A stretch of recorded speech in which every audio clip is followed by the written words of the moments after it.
Conversando com Deus, livro 1, capítulo 3.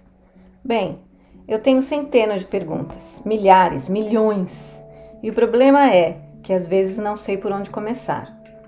Apenas faça uma lista das perguntas e comece por alguma delas. Agora vá em frente, faça uma lista das que lhe ocorrem. Algumas parecerão muito simples e bobas. Para de fazer julgamentos contra si mesmo, apenas faça a lista. Está bem, aqui estão as perguntas que me ocorrem neste momento. 1. Quando a minha vida finalmente vai melhorar, o que é que preciso para eu conseguir ter ao menos um pouco de sucesso? Algum dia a luta vai terminar? 2. Quando eu aprenderei o suficiente sobre os relacionamentos para conseguir que sejam bons?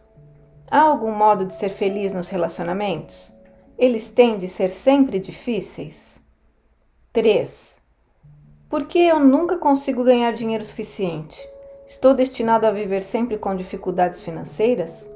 O que está me impedindo de realizar todo o meu potencial no que diz respeito a isso? 4. Por que eu não posso fazer o que realmente quero com a minha vida e ainda assim ganhar dinheiro? 5. Como posso resolver alguns dos meus problemas de saúde? Fui vítima de problemas crônicos suficientes para uma vida inteira. Por que eu estou tendo todos estes agora? 6. Qual é a ligação kármica que devo aprender aqui? O que estou tentando conhecer a fundo? 7. A reencarnação existe? Quantas vidas passadas eu tive? Quem fui nelas? O débito kármico é uma realidade? 8. Às vezes eu me sinto muito sensível a forças psíquicas. A mediunidade existe? Sou o médium?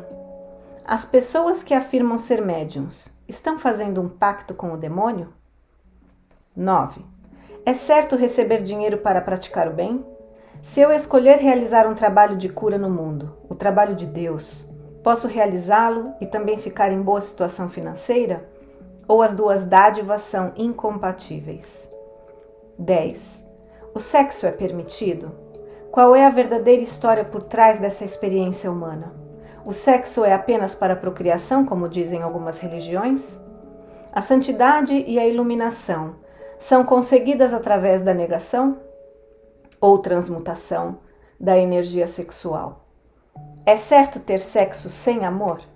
Apenas a sensação física é um motivo válido? 11. Por que o Senhor tornou o sexo uma experiência humana tão boa, surpreendente e intensa, se todos nós devemos evitá-la ao máximo possível? Eu não compreendo.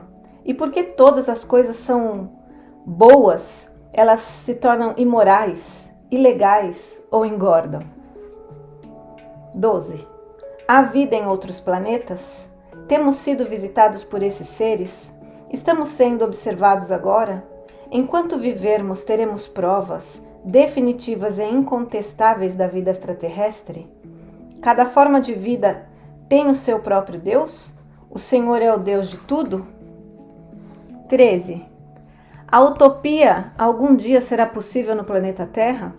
Deus mostrará a si mesmo às pessoas da Terra como prometeu? Haverá uma segunda vinda? Haverá um fim do mundo? Ou um apocalipse como foi profetizado na Bíblia? Há uma única religião verdadeira? Se houver, qual é?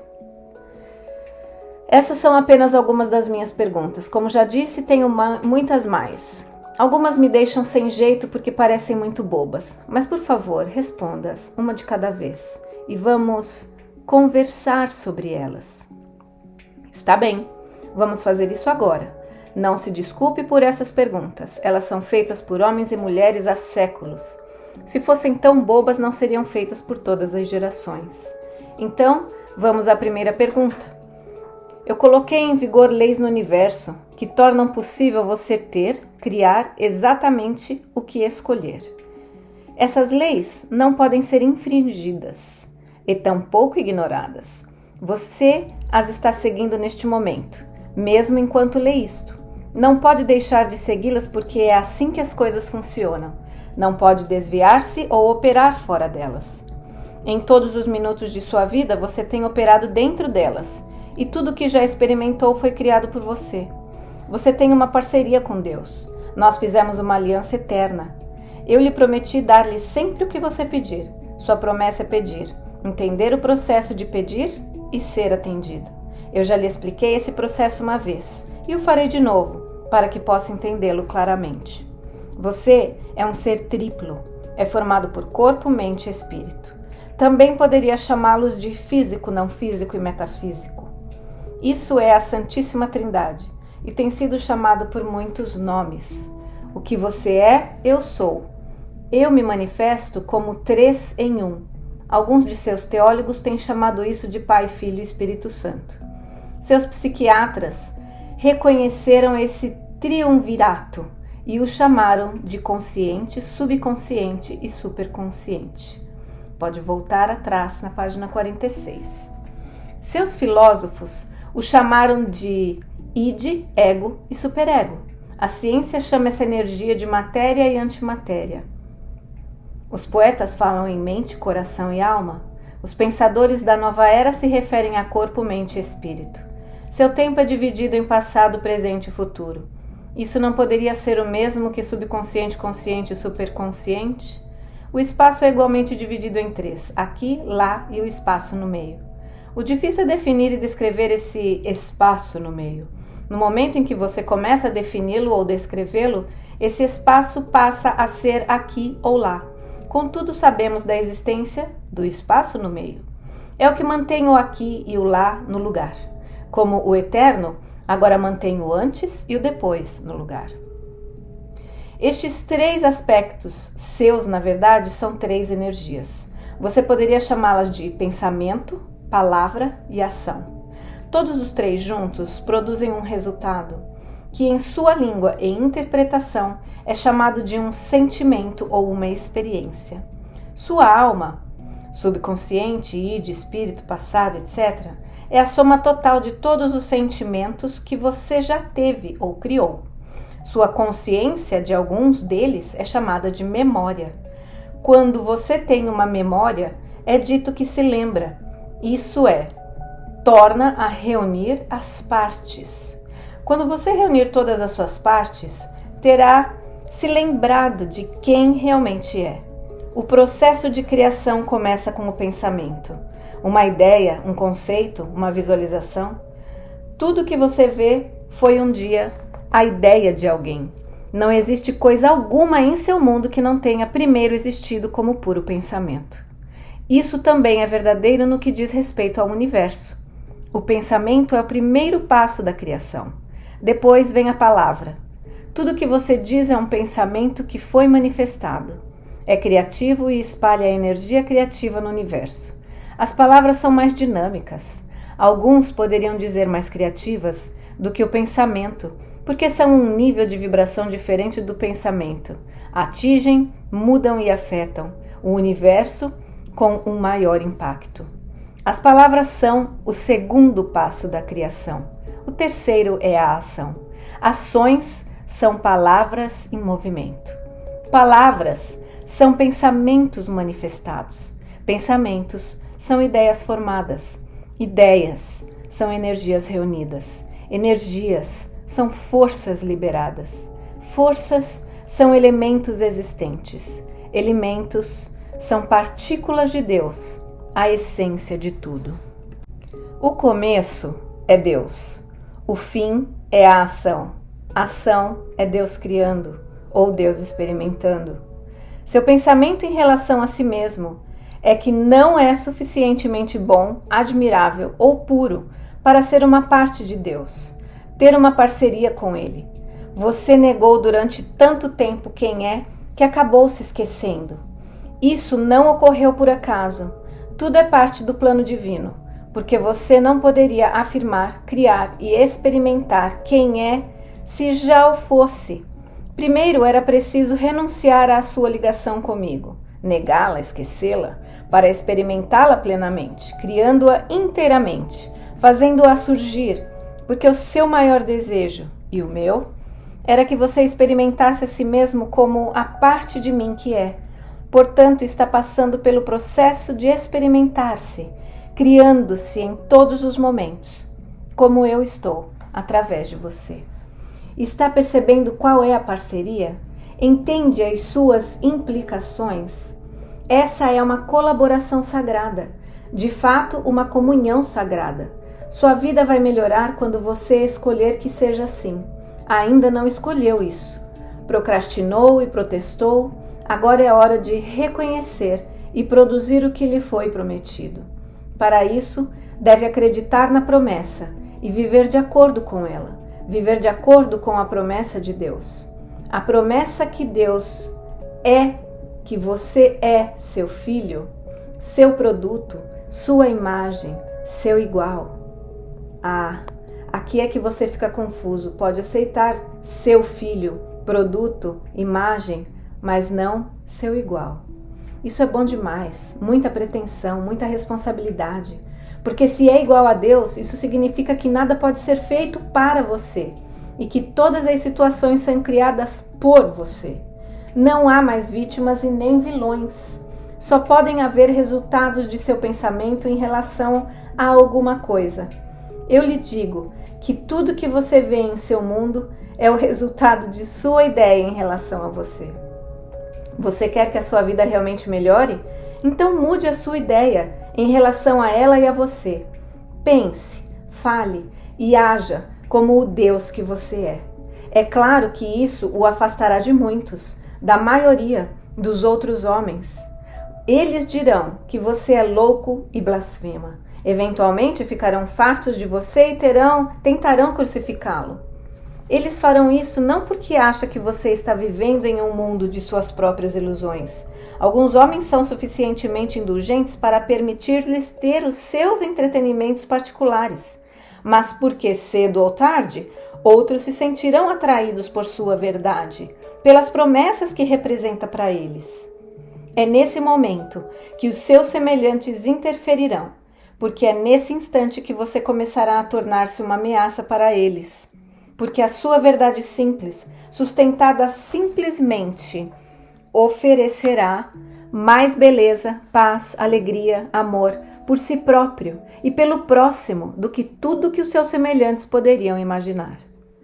E essa verdade aceita significaria o fim das suas normas de vida, o fim das condenações e dos assassinatos praticados em meu nome, o fim da submissão ao poder, da lealdade e do respeito obtidos através do medo, o fim do mundo como eles o conhecem e como você o criou até agora. Por isso, esteja pronto, homem de bom coração, porque você será difamado, insultado e abandonado.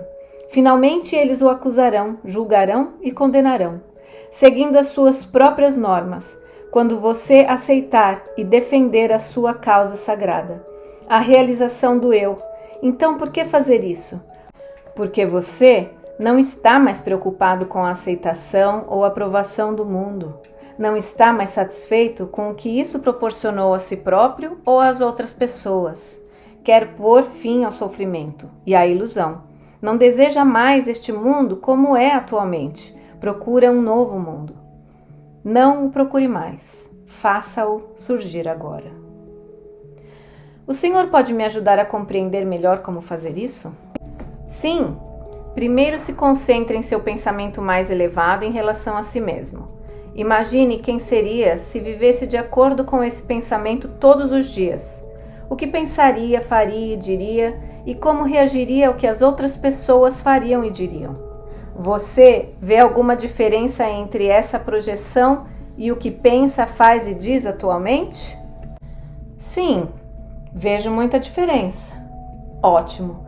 Deveria haver, já que sabemos que atualmente você não está vivendo de acordo com o seu pensamento mais elevado em relação a si mesmo.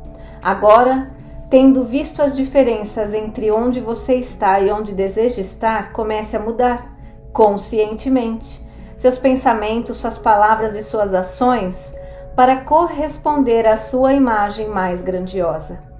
Isso exigirá muito esforço físico e mental, um exame minuto a minuto de todos os seus pensamentos, suas palavras e seus atos. Envolverá escolhas constantes feitas conscientemente. Todo esse processo é uma mudança completa para o nível da consciência. Se aceitar o desafio, descobrirá que passou metade da sua vida inconsciente, isto é, sem perceber em um nível consciente o que você está escolhendo em termos de pensamentos, palavras e atos, até experimentar as suas consequências. Então, quando a experiência nega que seus pensamentos, palavras e atos tiveram algo a ver com elas, isso é um convite para parar de viver nessa inconsciência, um desafio que a sua alma o instigou a aceitar desde o início dos tempos. Esse tipo de exame mental contínuo poderia ser terrivelmente exaustivo. Sim, até se tornar a sua segunda natureza. De fato é. Sua primeira natureza é amar incondicionalmente. A segunda é escolher manifestar conscientemente a sua primeira e verdadeira natureza. Desculpe-me, mas essa crítica constante a tudo que eu penso, digo e faço não me tornaria enfadonho? Não, diferente sim, mas nunca enfadonho. Jesus era enfadonho? Eu não acho. Era enfadonho estar na companhia de Buda? Milhares de pessoas imploravam por estar em sua presença.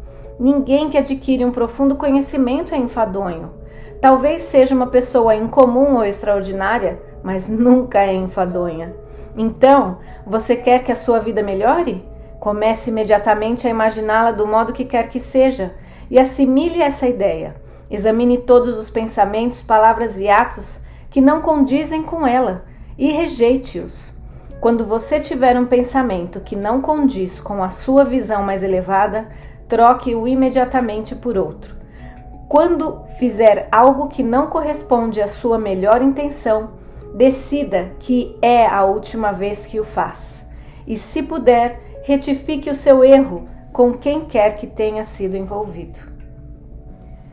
Eu já ouvi isso antes, mas nunca levei a sério porque parece muito falso. Quero dizer, se você está muito doente ou pobre como um mendigo, não tende a admitir isso. Se está extremamente perturbado, não deve demonstrá-lo. O que me faz lembrar de uma piada sobre 3 pessoas que foram mandadas para o inferno. Uma delas era um católico, outra um judeu e a outra ainda um místico da nova era. O demônio disse para o católico zombeteiramente: "Está gostando do calor?" E o católico choramingou: "Estou oferecendo meu sofrimento a Deus." O demônio então perguntou ao judeu: "E quanto a você, está gostando do calor?" O judeu respondeu: "O que mais eu poderia esperar além de mais inferno?" Finalmente o demônio se aproximou do místico da nova era e lhe fez a mesma pergunta. "Calor?" disse ele suando. "Que calor?" Essa é uma boa piada, mas eu não estou falando sobre ignorar o problema ou fingir que não existe. Estou falando sobre dar-se conta da situação e depois dizer a sua verdade mais elevada em relação a ela. Se você está falido, está falido. Não adianta mentir sobre esse fato e tentar inventar uma história para não admiti-lo. Contudo, o seu pensamento sobre isso, estar falido é ruim, é horrível, eu sou uma pessoa má porque as pessoas boas que trabalham muito e realmente se esforçam nunca ficam falidas e etc. Determina como você experimenta a falência. São as suas palavras: "Estou falido", "Não tenho um centavo", "Estou totalmente sem dinheiro", que determinam quanto tempo você fica falido. São as suas ações decorrentes desse fato. Sentir pena de si mesmo e desânimo, não tentar encontrar uma saída, porque afinal de contas, o que adianta? Que criam a sua realidade a longo prazo. A primeira verdade é saber sobre o universo é que nenhuma condição é boa ou má, apenas é. Por isso, pare de fazer julgamentos de valor. A segunda verdade é que todas as condições são temporárias. Nada é imutável, nada permanece estático. O modo como uma situação muda depende de você. Desculpe-me, mas tenho de interromper o senhor novamente. E quanto à pessoa que está doente, mas tem a fé que moverá montanhas e por isso pensa, diz e acredita que irá melhorar, apenas para morrer 6 semanas depois? Como isso se encaixa em toda essa história de pensamento positivo e ação afirmativa? Muito bem, você está fazendo perguntas ótimas, não está apenas aceitando a minha palavra. Chegará um ponto em que terá de aceitá-la porque acabará descobrindo que podemos discutir isso para sempre, até não restar outra coisa a fazer além de aceitá-la ou negá-la. Mas ainda não chegamos a esse ponto, por isso vamos continuar a conversa. A pessoa que tem a fé para mover montanhas e morre 6 semanas depois, moveu montanhas durante 6 semanas, que podem ter sido suficientes para ela. Talvez tenha decidido na última hora do último dia, agora basta, estou pronto para participar de outra aventura. Talvez você não tenha tido conhecimento dessa decisão porque essa pessoa pode não ter lhe contado. A verdade é que pode tê-la tomado um pouco antes, dias, semanas antes, e não ter contado a você ou a ninguém. Você criou uma sociedade em que não é muito bem aceito, e desejo de morrer não é bem aceito conformar-se com a morte. Como você não deseja morrer, não pode imaginar que alguém o deseje. Não importa quais sejam as circunstâncias. Mas há muitas situações em que a morte é preferível à vida. E eu sei que você pode imaginar quais são, se refletir um pouco. Porém, essas verdades não lhe ocorrem. Não são tão evidentes por si mesmas quando você está olhando no rosto de alguém que está escolhendo morrer. E a pessoa moribunda sabe disso. Na privacidade do seu quarto, pode sentir o nível de aceitação no que diz respeito à sua decisão. Você já se deu conta de quantas pessoas esperam o quarto ficar vazio para morrer? Algumas até mesmo têm de dizer para seus entes queridos: agora pode ir, vá comer alguma coisa, ou vá dormir um pouco, estou bem, eu o verei de manhã. E então, quando o fiel guardião deixa o quarto, a alma deixa o corpo do doente. Se essas pessoas dissessem a seus parentes e amigos reunidos: eu só quero morrer, eles responderiam: ah, você não quer realmente dizer isso. Pare de falar assim, aguente firme, ou por favor, não me deixe. Todos os profissionais da área de saúde são treinados para manter as pessoas vivas, em vez de confortáveis para morrerem com dignidade. Para um médico ou uma enfermeira, a morte é um fracasso. Para um amigo ou parente, é um desastre.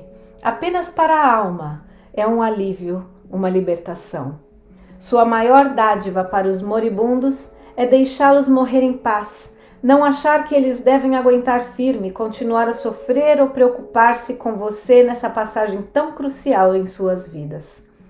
O que acontece com frequência no caso do homem que diz e acredita que vai viver, e até mesmo reza para isso, é que no nível da alma ele muda de ideia. Então é hora de deixar o corpo para que a alma fique livre para realizar outras atividades. Quando a alma toma essa decisão, nada que o corpo faz pode mudá-la. É no momento da morte que aprendemos quem, no triunvirato corpo, mente e alma, comanda a vida. Durante toda a sua existência, você acha que é o seu corpo. Parte do tempo acha que é a sua mente. É na hora da morte que você descobre quem realmente é. Há ocasiões em que o corpo e a mente simplesmente não ouvem a alma. Isso também cria o cenário que você descreve. O mais difícil a fazer é ouvir a própria alma. Note que poucas pessoas fazem isso. Frequentemente acontece que a alma toma a decisão de que é hora de deixar o corpo. O corpo e a mente, sempre seus servos, ouvem-na e começa o processo de libertação.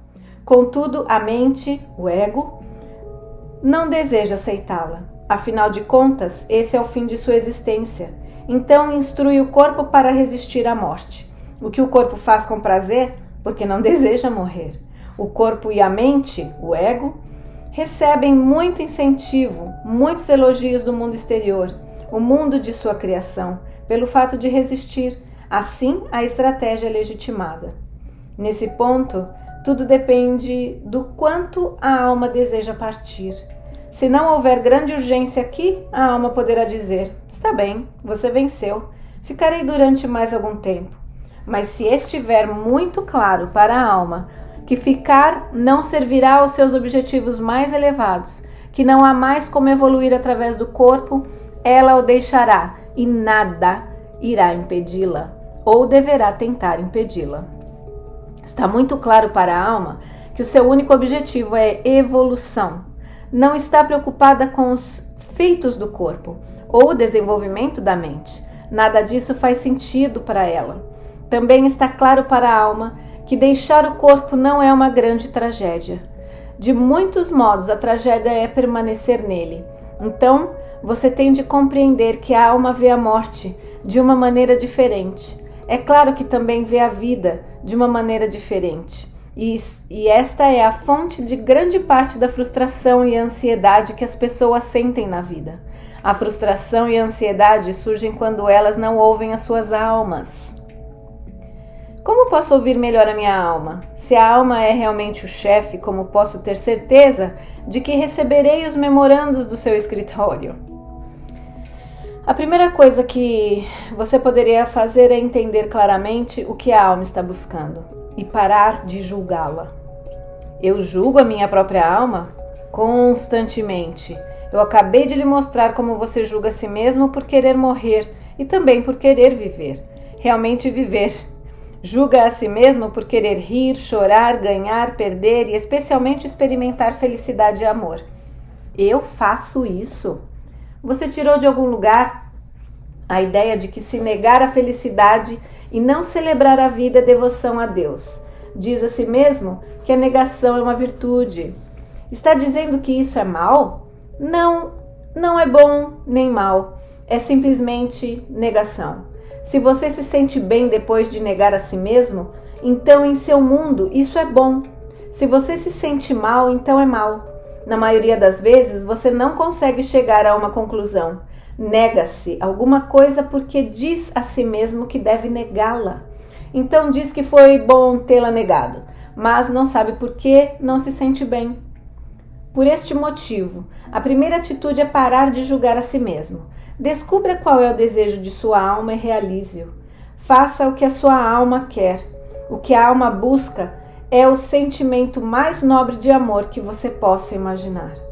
Esse é o seu desejo, o seu objetivo. A alma busca o sentimento, não o conhecimento que ela já tem, mas o conhecimento é conceitual. O sentimento é empírico. A alma quer sentir a si mesma e, portanto, conhecer-se em sua própria experiência. O sentimento mais nobre é a experiência de união com tudo o que é. É o sentimento do amor perfeito. O amor perfeito é para o sentimento o que o branco perfeito é para a cor. Muitos acham que o branco é a ausência de cor, mas não é. O branco é a combinação de todas as cores que existem. Da mesma forma, o amor não é a ausência de uma emoção, como raiva, luxúria, inveja, cobiça. É a soma de todos os sentimentos que existem. O amor é tudo. Sendo assim, para a alma experimentar o amor perfeito, deve experimentar todos os sentimentos humanos. Como algo que eu não compreendo pode despertar a minha compaixão? Como algo que eu nunca experimentei pode merecer o meu perdão? Então nós dois percebemos a simplicidade e a magnitude da jornada da alma. Finalmente compreendemos o seu objetivo. O objetivo da alma humana é experimentar tudo isso, para poder ser tudo. Como é possível ser superior sem nunca ter sido inferior, esquerda sem nunca ter sido direita, sensível sem nunca ter sido insensível, boa se isso nega o mal? Obviamente, a alma não pode escolher ser alguma coisa se não há o que escolher. Para a alma experimentar a sua grandeza, deve saber o que é a grandeza. Não pode saber o que é se só há grandeza. E então a alma percebe que a grandeza existe apenas no espaço do que não é grandioso. Por isso, nunca condena o que não é grandioso, mas o bendiz, vendo nisso uma parte de si mesma, que deve existir para que outra parte possa manifestar-se. É claro que a função da alma é fazê-lo escolher a grandeza, o melhor de quem você é, sem condenar o que não escolhe.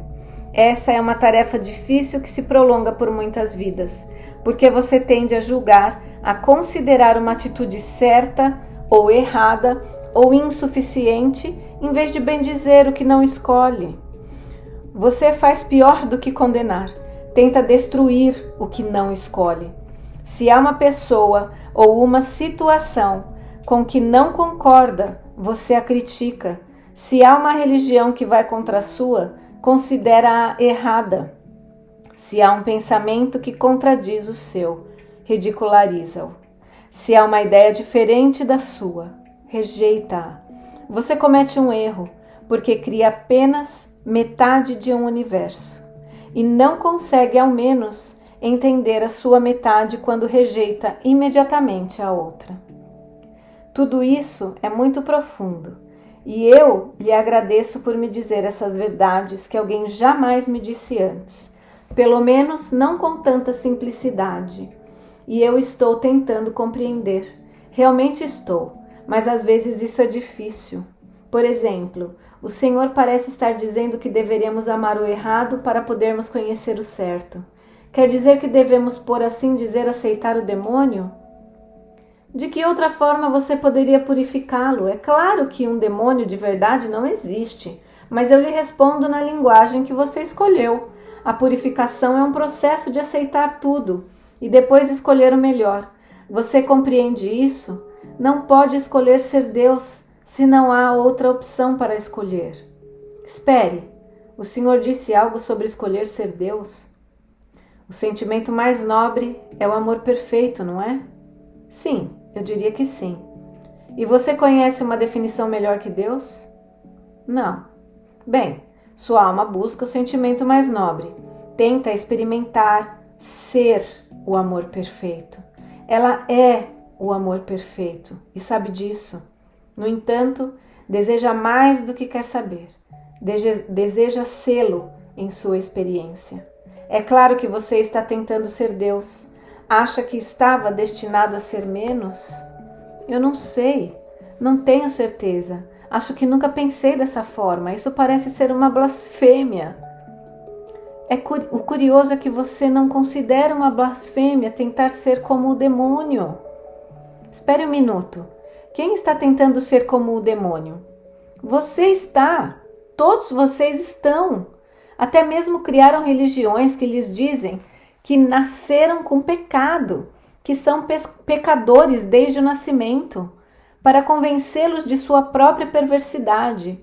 Porém, se eu lhes digo que nasceram de Deus, que desde o nascimento são deuses e deusas, amor puro, vocês não acreditam. Vocês passaram todas as suas vidas se convencendo de que são maus. Não só são maus, como seus desejos são nocivos. Sexo, dinheiro, poder, ter muito de qualquer coisa. Algumas das suas religiões até mesmo os fazem acreditar que a dança, a música e a celebração da vida são nocivas. Logo vocês concordarão em que rir e amar é nocivo. Não, meu amigo. Você pode não ter certeza de muitas coisas, mas de uma tem, é mal, e quase tudo que deseja é nocivo. Tendo feito esse julgamento de si mesmo, decidiu que tem de melhorar. Está bem, mas preste atenção. De qualquer maneira, o destino é o mesmo. Só que há um modo mais rápido, um caminho mais curto para chegar lá. E qual é? A aceitação imediata de quem e o que você é, e a demonstração disso. Foi o que Jesus fez. Esse é o caminho de Buda, de Krishna e de todos os mestres que surgiram no planeta. E todos os mestres transmitiram a mesma mensagem. Você é o que eu sou.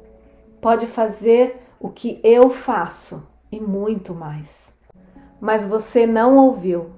Em vez disso, escolheu o caminho bem mais difícil de quem se julga mal, o demônio. Você diz que é difícil seguir o caminho de Cristo e os ensinamentos de Buda, ter a capacidade mental de Krishna, ser um mestre. Mas eu lhe digo que é muito mais difícil negar do que aceitar quem você é. Você é bondade, misericórdia, compreensão, paz, alegria e luz. É perdão, paciência, força, coragem, um auxílio em caso de necessidade, um conforto no sofrimento, uma cura para as feridas, um mestre nos momentos da inquietação. É a sabedoria mais profunda e a verdade mais elevada, a maior paz e o amor mais sublime. É tudo isso. e em alguns momentos de sua vida você se conheceu como essas verdades. Escolha agora conhecer-se sempre como elas.